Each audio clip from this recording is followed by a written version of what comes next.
ತೋಟದ ಮನೆ ಹತ್ರ ನಿಂದ್ರೆ ಬರ್ತೀನಿ. ಈಗ ಕರೆಯಕತ್ತಾರ ಮರೆ ಅವರು. ಯಾರಿಗ ಗೊತ್ತು ಮರ, ಈ ಸಲ ಗೌಡ ಅಂದ್ರ ನಾವ್ ಹತ್ರ ಬಿಡುದಿಲ್ಲ ನೋಡಿ ಭೀಮ. ಈಗ ಹಂಗೇನ್ ಮಾಡಕ್ ಹೋಗ್ಬೇಡ, ಮೊದಲ ಏನಂತಾರ ಕೇಳೋಮ. ಕೇಳೋದಿಲ್ಲ.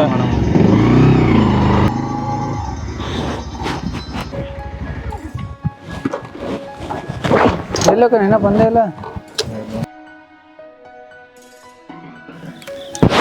ಲೊಕೇಶನ್ಗೆ ಆಕೆ ಲೊಕೇಶನ್ಗೆ ಹೋಗೇ ಬೀಳತ್ತಾಯ್ತು. ನನಗೆ ಅವಾಗ ಬಾ ಅಂತಂದ್ರೆ ನಮ್ದೇ ಲೇಟ್ ಆಗೋದು ನೋಡು. ಹೌದು, ಈಗ ನೋಡು ನಮ್ ಗೆಟಪ್ ನೋಡಿ ಆ ಹುಡುಗಿ ಹೆಂಗ್ ಮ್ಯಾನ್ ಬತ್ತಿ ಕರಿದಂಗೆ ಕರಗ್ತಾಳ. ಹುಚ್ಚಿಡ್ದೈತೆ ನಿನಗೆ. ಅವ್ರ್ಯಾಕೆ ನಮಗೆ ಇಷ್ಟಪಡ್ತಾರೋ? ಹಂಗಂದ್ರ ಈ ಗೆಟಪ್ ಎಲ್ಲ ಎದಕ್ ಬೇಕಾಗಿತ್ತು? ಅದ ಹಳಿ ಲುಂಗಿ ಅಂಗಿ ಮ್ಯಾಗನ ಬರ್ತಿದ್ವಿಲ್ಲ. ನೀನೇ ಈಗಿನ ಕಾಲಿನ ಜಗತ್ತು ಹಂಗೆ ಹಿಂಗೆ ಅಂಥೇಳಿ ಈ ಸ್ಥಿತಿಗೆ ತಂದೆ. ನೀ ಹೇಳಿದೆ ಅಂತೇಳಿ ಹಾಕೊಂಡೇನೆ, ಇಲ್ಲ ಅಂದ್ರೆ ನಾ ಹಾಕೊಂತಿದ್ದಿಲ್ಲ. ಹಂಗಂದ್ರ ಆ ಹುಡುಗಿ ಬ್ಯಾಡ ಅಂತ ಅನ್ಸತ್ತಿಲ್ಲ ಈಗ? ಬ್ಯಾಡ್ ಅಂತಲ್ಲ, ಆದ್ರೆ ನಮಗೆ ಯಾಕ ನಾವು ಹಿಂಗೆ, ಅವರು ನಮಗೆ ಇಷ್ಟಪಡ್ಬೇಕಲ್ಲ.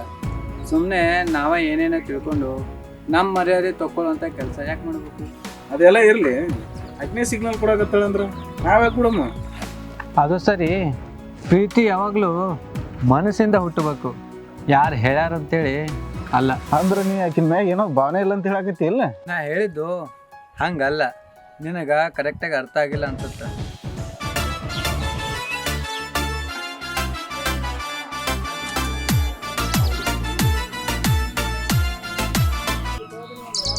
ಹಲೋ,